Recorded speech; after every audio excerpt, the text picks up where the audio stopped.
Oke, sebelumnya Assalamualaikum warahmatullahi wabarakatuh. Di sini saya Rita Irmayani dan Maharani Wahyu Tantri akan menjelaskan pertemuan 9 matematika diskrit, yaitu tentang teori bilangan. Nah, teori bilangan itu adalah teori yang mendasar dalam memahami algoritma kriptografi. Bilangan yang dimaksudkan adalah bilangan bulat atau integer. Bilangan bulat itu sendiri adalah bilangan yang tidak mempunyai pecahan desimal, misalnya 8, 21, 8765, min 34, sama 0.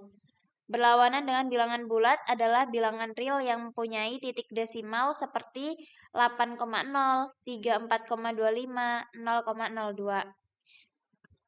Nah, ini merupakan sifat bilangan bulat. Nah, sifat pembagian pada bilangan bulat ini misalkan A dan B adalah bilangan bulat dengan syarat A tidak sama dengan 0. Dinyatakan A habis membagi B. Jika terdapat bilangan bulat C sedemikian sehingga B sama dengan AC. Nah, notasinya ada di sini. Ini notasinya A, di mana B jika B sama dengan AC. C elemen Z dan A tidak sama dengan 0. Nah, langsung masuk ke contoh saja. Contohnya ini 4 ini sebagai A, 12 ini sebagai B. Jadi 4 sebagai A di mana 12 sebagai B, karena langsung ini dibalik saja, 12 dibagi 4 sama dengan 3. Merupakan bilangan bulat, atau bisa juga dengan rumus yang ini. 12 sama dengan 4 kali berapa yang hasilnya 12. Jadi 4 kali 3 hasilnya 12. Nah, di sini ada 4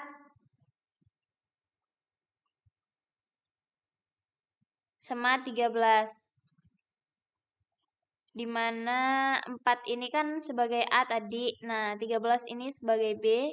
Karena dibalik 13 bagi 4 itu 3,25.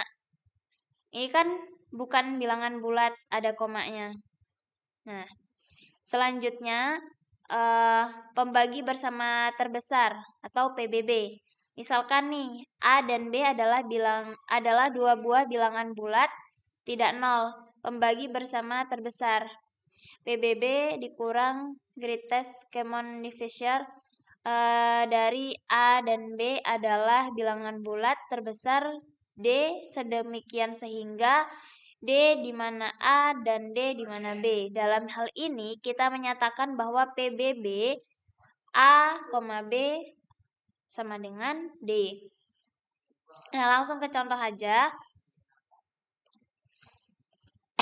Di sini kan ada bilangan 45 sama 36. Ini sebagai PBB-nya 45 sama 36. 45 ini bisa dibagi dengan berapa?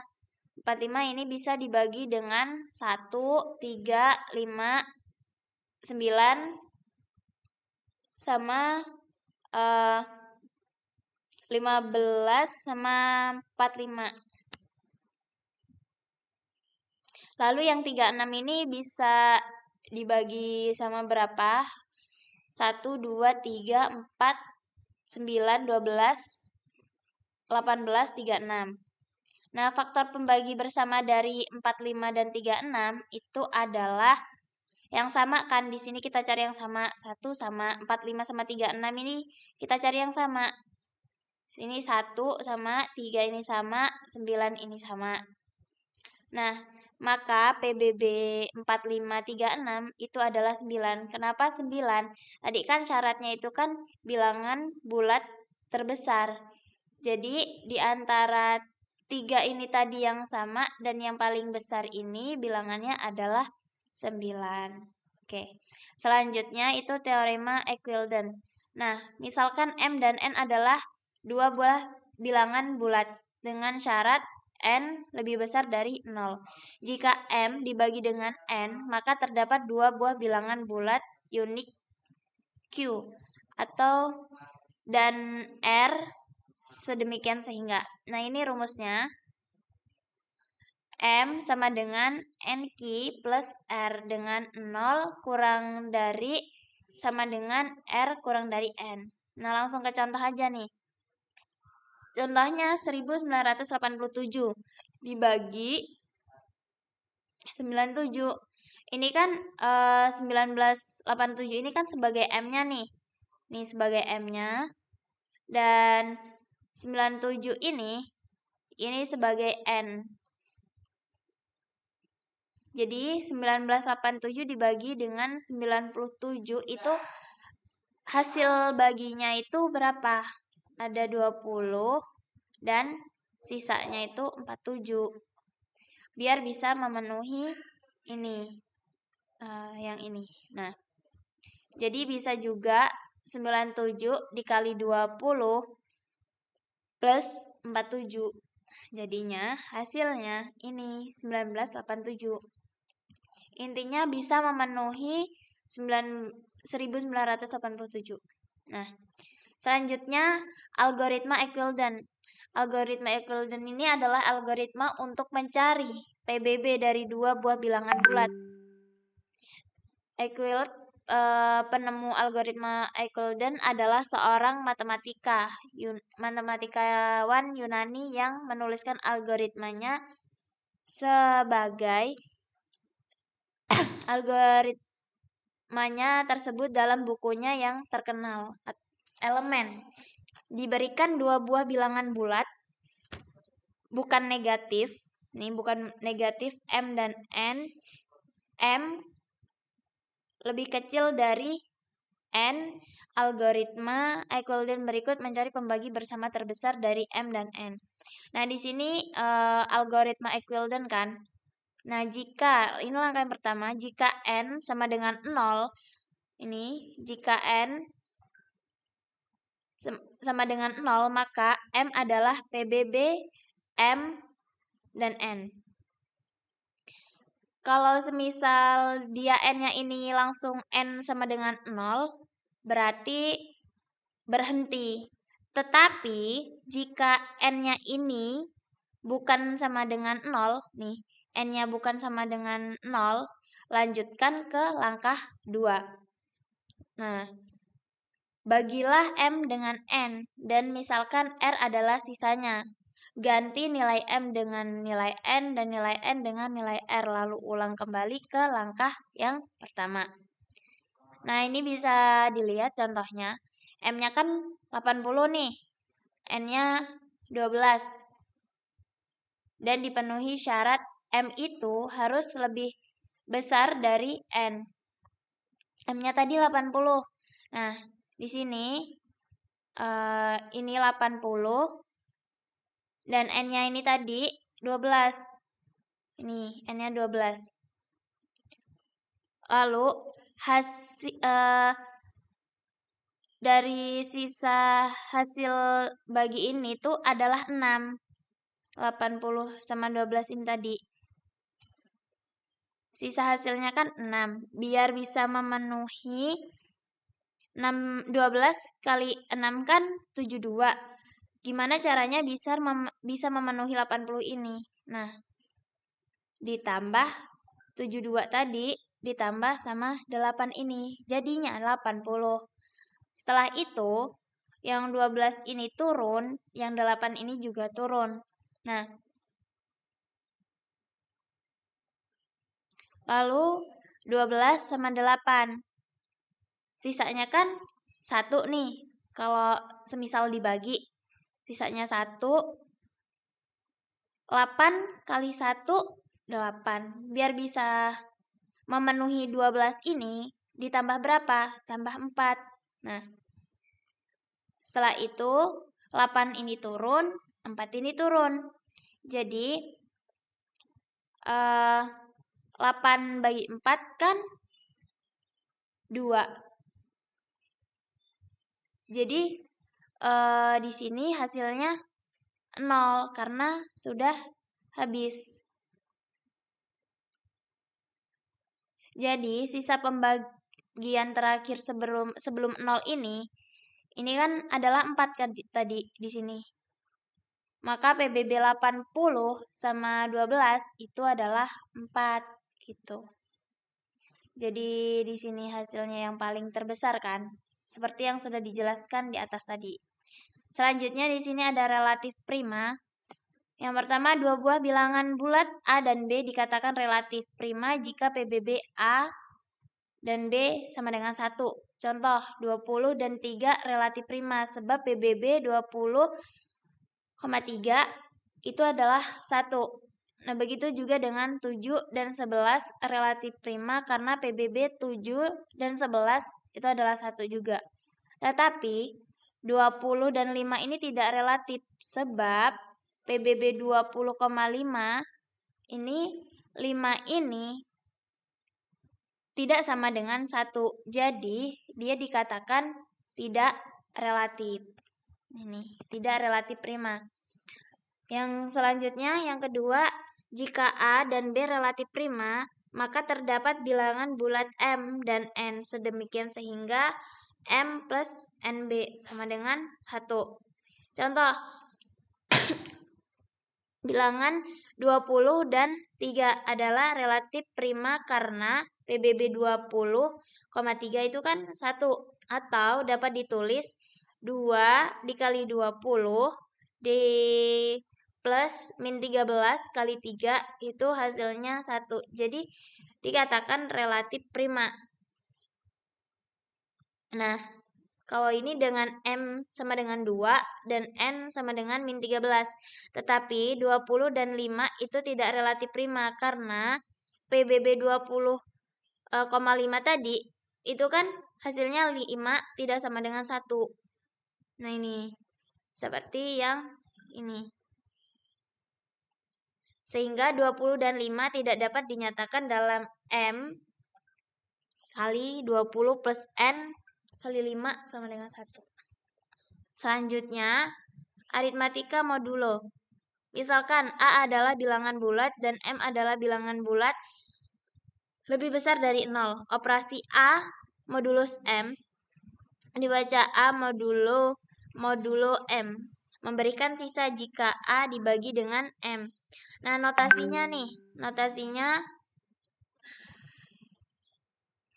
A modulo M sama dengan R sedemikian sehingga A sama dengan M Q plus R dengan 0 lebih kecil dari R lebih kecil dari M. Bilangan M ini disebut modulus atau modulo dan hasil aritmatika modulo M terletak di dalam himpunan 0, 1, 2, M, min 1. Nah, ini langsung saja ke contohnya. Ini kan di sini ada 23 modulus 5. Kalau semisal 23 bagi 5 itu menghasilkan 3. Sama aja 23. Berapa? 5 kali 4 terus ditambah 3. Jadinya 23. Nah, 27 modulus 3 itu hasilnya 0. Bisa juga 3 kali 9 plus 5 plus 0. Sorry. Hasilnya 27. Selanjutnya min 41 modulus 9 itu sama dengan 4. Karena di sini bisa dilihat nih hasil perkalian dan penjumlahannya. 9 kali min 5 plus 4. Nah, penjelasannya karena A negatif bagi A dengan M mendapatkan sisa R, maka A mod M sama dengan M min R bila R tidak sama dengan 0. Jadi min 4 ini mod 9 sama dengan 5, sehingga min 41 modulus 9, 9 kurang 5 itu adalah 4.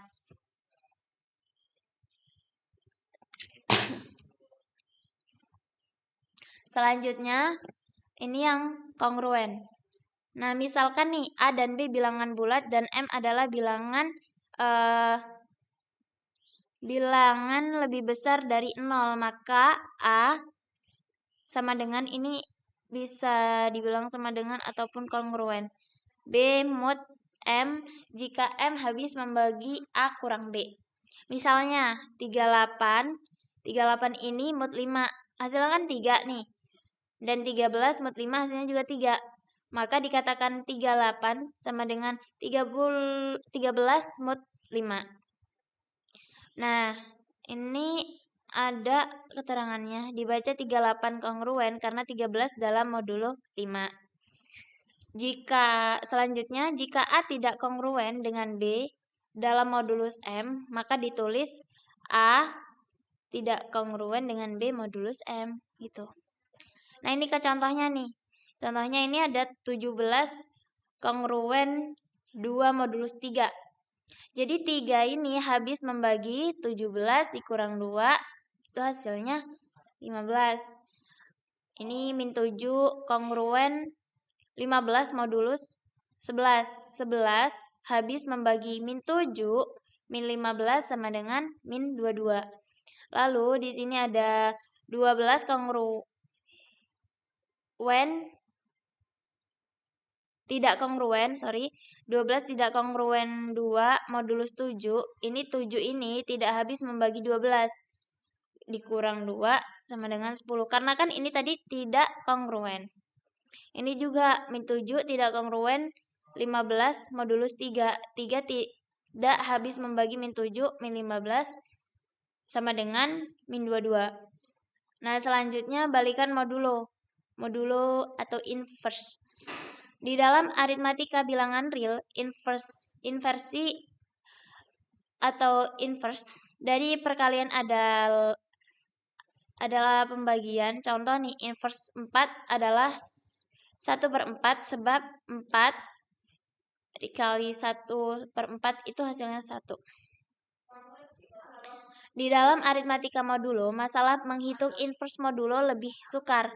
Jika A dan M relatif prima dan M lebih besar dari 1, maka balikan inverse dari A modulo M ada balikan dari A modulo M adalah bilangan bulat X, demikian sehingga dalam notasi lainnya itu bisa nih A pangkat min 1 ini.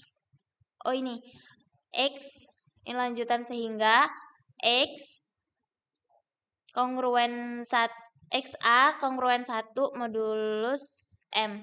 Dalam notasi lainnya ini bisa seperti ini. A pangkat min 1 modulus M sama dengan X. Lanjut ke contoh. Balikan dari 4 modulus 9 adalah X. Demikian sehingga. Nah, 4 ini kan sebagai 4X ini sebagai kongruen 1 modulus 9. Nah, ini soalnya 4X kongruen 1 modulus 9 itu 4X sama dengan 1 plus 9K sama dengan X. Ini 1 plus 9K per 4. 4 ini dari sini. Nah, ini kita bisa hitung untuk K sama dengan 0. Itu kan tidak bulat. X-nya tidak bulat. K sama dengan 1, X-nya tidak bulat. Dan K sama dengan 2, X-nya itu tidak bulat. Nah, jika yang 3 ini, yang K sama dengan 3, X sama dengan 1 plus 9 dikali 3 dibagi 4 sama dengan 7. 3 ini dapat dari mana? 3 dapat dari ini, K3. Selanjutnya, yang ini juga K sama dengan min 1. 1 plus 9 min 1 bagi 4. Jadi menghasilkan 2. Nih. Ini min 1 ini juga dapat dari ini K min sama dengan min 1. Balikan 4 dari modulus 9 adalah 7. Modulus 9 min 2 modulus 9 dan seterusnya seperti itu. Nah, di sini ada kekongruenan lanjar. Itu adalah kongruen yang berbentuk AX sama dengan B. Modulus M dengan M adalah bilangan bulat positif. A dan B sembarang bilangan bulat. Dan X adalah peubah bilangan bulat. Ini nilai-nilai X dicari sebagai berikut. Ini AX sama dengan B plus KM yang dapat disusun menjadi X sama dengan B plus KM bagi A. Dengan K adalah sembarang bilangan bulat. Ini contoh.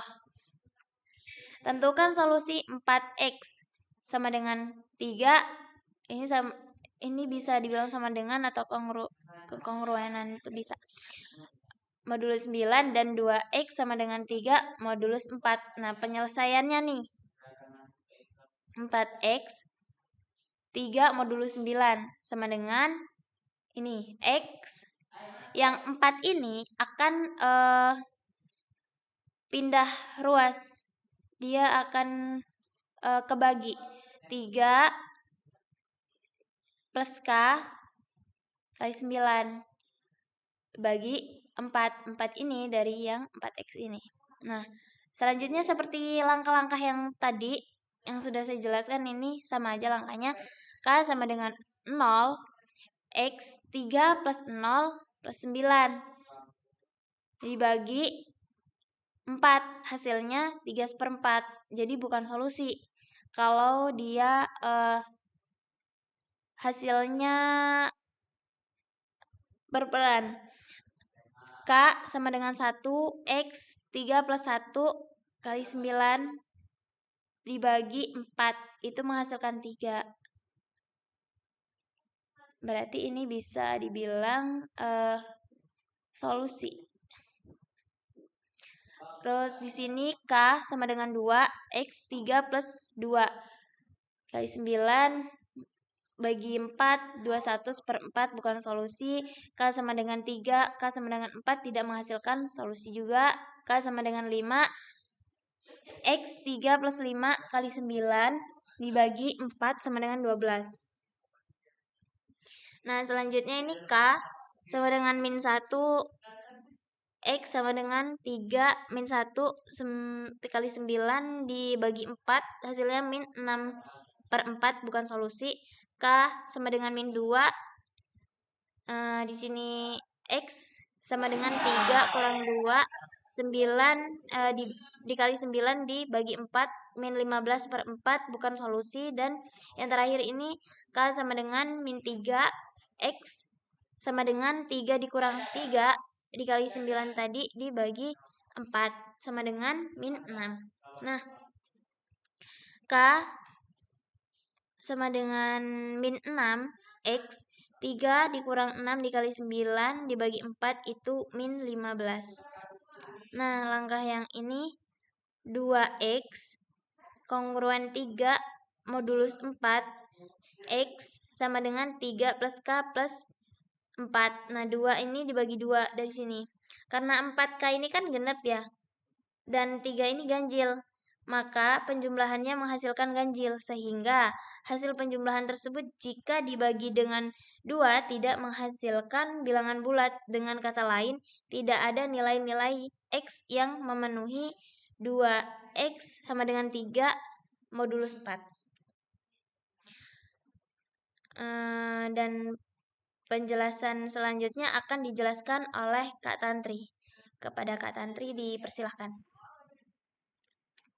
Oke, makasih Kak Irma. Chinese Remainder Problem. Pada abad pertama, seorang matematikawan Cina yang bernama Sun Ce mengajukan pertanyaan sebagai berikut. Tentukan sebuah bilangan bulat yang bila dibagi dengan 5 menyisakan 3, bila dibagi 7 menyisakan 5, dan bila dibagi 11 menyisakan 7. Misalkan bilangan bulat tersebut sama dengan X, memasikan ke dalam sistem kongruen lanjar. Jadi ini tuh mencari hasilnya dari sisa dari pembagian. Selanjutnya ada aritmatika modulo dan kriptografi.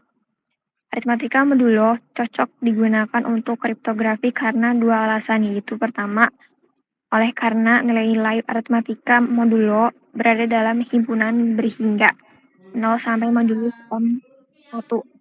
Maka kita tidak perlu khawatir jika perhitungan berada di luar himpunan.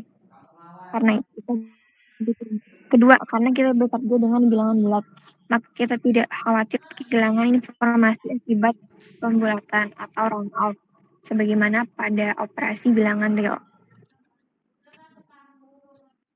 Bilangan prima, bilangan bulat positif P itu lebih besar daripada 1, disebut bilangan prima jika pembaginya hanya 1 dan P.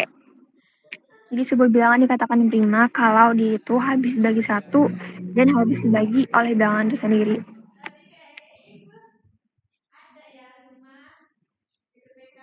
Tiga adalah bilangan prima karena ia hanya habis dibagi dengan 1 dan 23. Karena bilangan prima harus lebih besar dari 1, maka barisan bilangan prima dimulai dari 2, yaitu 2, 3, 5, 7, 11, 12, dan seterusnya. Seluruh bilangan prima adalah bilangan ganjil, kecuali 2 yang merupakan bilangan genap. Bilangan selain prima disebut bilangan komposit. Misalnya 20 adalah bilangan komposit karena 20 dapat dibagi oleh 2, 4, 5, dan 10. Selain 1 dan 20 sendiri.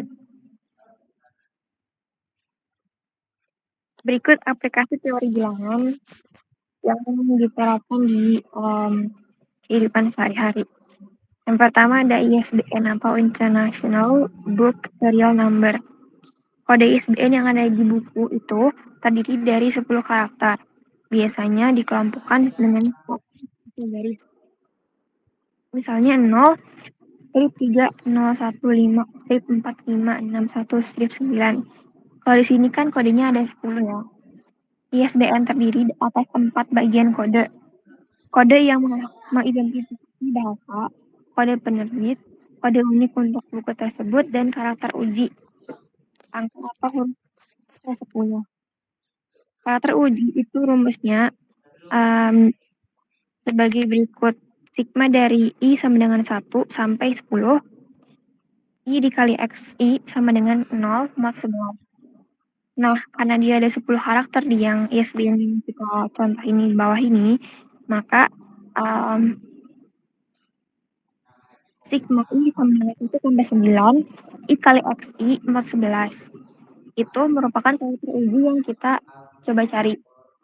Nah, contohnya itu ISBN 0, strip 3, 0, 1, 5, strip 4, 5, 6, 1, strip 8. 0 itu kode kelompok negara berbahasa Inggris, 3, 0, 1, 5 itu kode penerbit, 4, 5, 6, 1 itu kode unik buku yang diterbitkan, 8 itu karakter uji.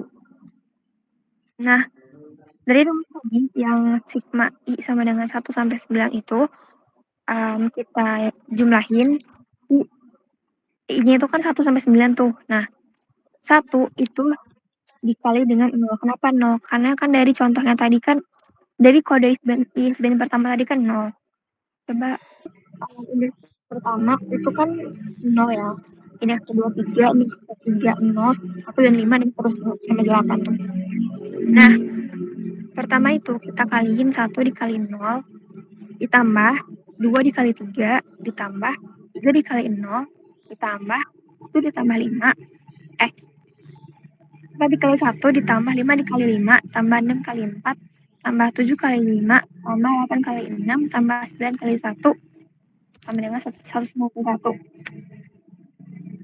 Kenapa 8-nya enggak? Karena kan 8 itu kan karakter uji, jadi dia nggak dimasukin dalam pencarian karakter uji ini. Nah, setelah dapat tuh penjumlahan dari semuanya, itu kita mod 11. Nah, hasilnya tuh 8.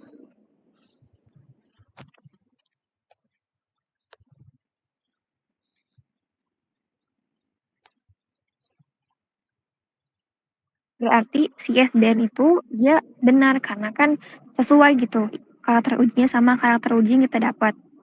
Tuh. Selanjutnya ada fungsi khas. Fungsi khas itu tujuannya untuk pengalamatan di memori. Bentuknya itu H. K sama dengan K mod M. M itu jumlah lokasi memori yang tersedia, K itu kunci atau integer, KK itu lokasi memori untuk record dengan kunci K. Lanjut ke contohnya, jadi didapat M sama dengan 11 mempunyai sel-sel memori yang diberi indeks 0 sampai 10. Nah, akan menyimpan data atau record yang masing-masing mempunyai kunci 15, 558, 32, 32, 12, 102, dan 5. Untuk yang pertama H15 itu kita cari ruangnya atau kamarnya si 15 itu dengan kita modin 11. 15 mod 11 itu kan 4. Nah, maka kita taruh si 15 itu di indeks 4.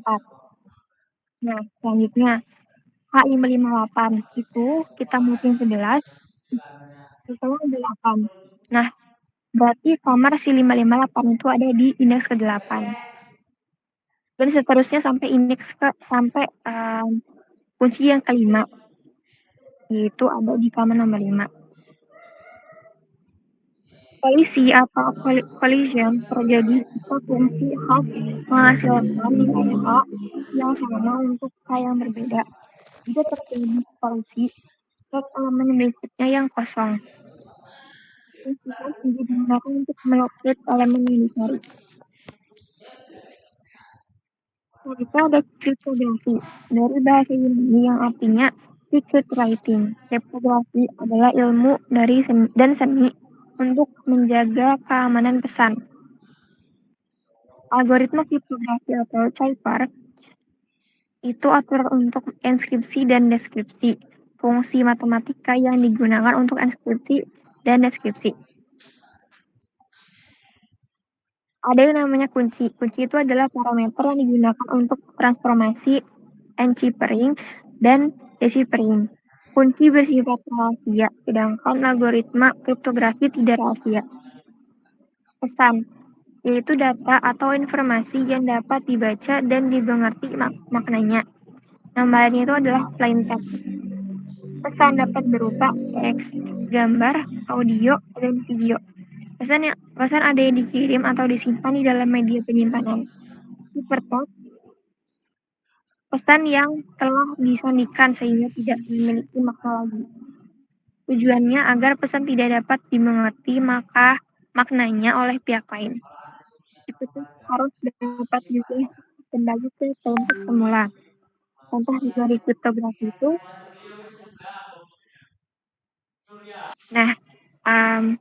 plain text-nya itu kan culik anak itu jam 11 siang. Hypertext-nya itu petik atas dolar GFUI 89 sampai seterusnya. Enkripsi, proses menyandikan plain text menjadi hypertext. Deskripsi itu proses mengembalikan hypertext menjadi plain text-nya. Jadi kayak kode-kode gitu yang ada maknanya tersendiri.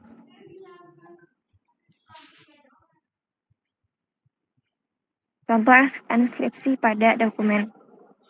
Yang pertama ada Caesar cipher. Tiap huruf alfabet digeser 3 huruf ke kanan. Si ABC digeser ke kanan, ke paling kanan gitu ada di istilah Z. Nah, DF menjadi yang di awal. Nah, contohnya Awasis, Asterix, dan temannya Obelix itu plain text-nya. Nah, hypertext-nya itu berarti A kan D tuh. Nah, si W itu kan Z. Nah, jadi itu hypertext kode rahasianya itu hypertext. Plain text-nya itu maknanya itu ada di plain text gitu. Selanjutnya ada algoritma RSA, ditemukan oleh 3 peneliti dari MIT, yaitu Ron Raiffe's, Adi Samir, dan Len Andelman pada tahun 1976. Algoritma ini termasuk algoritma kriptografi near symmetry. Setiap pengguna mempunyai sepasang kunci, yaitu kunci publik dan kunci privat. Kunci publik untuk enskripsi, tidak rahasia diketahui semua orang. Sedangkan kunci private itu untuk deskripsi, bersifat rahasia, hanya diketahui oleh pemilik kunci saja. Kekuatan dan keamanan RSA. Kekuatan dan keamanan algoritma RSA terletak pada tingkat kesulitan dalam memfaktorkan bilangan non-prima menjadi faktor primanya, yang dalam hal ini N sama dengan A kali B. Sekali N berhasil difaktorkan menjadi A dan B, maka M sama dengan dalam kurung A min 1 tutup kurung dikali B min 1 dapat dihitung. Selanjutnya, karena kunci enkripsi E diumumkan tidak rahasia, maka kunci deskripsi E dapat dihitung dari persamaan E dikali D sama dengan 1 mod M.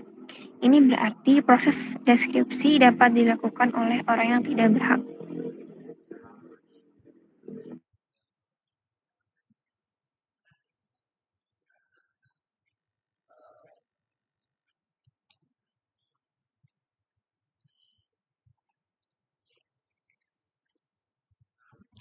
Oke, mungkin cukup sekian penjelasan dari kami yang bisa kami sampaikan. Kurang lebihnya bisa dipahami. Semoga bisa dipelajari secara mandiri juga. Kami akhiri. Wassalamualaikum warahmatullahi wabarakatuh. Waalaikumsalam warahmatullahi wabarakatuh.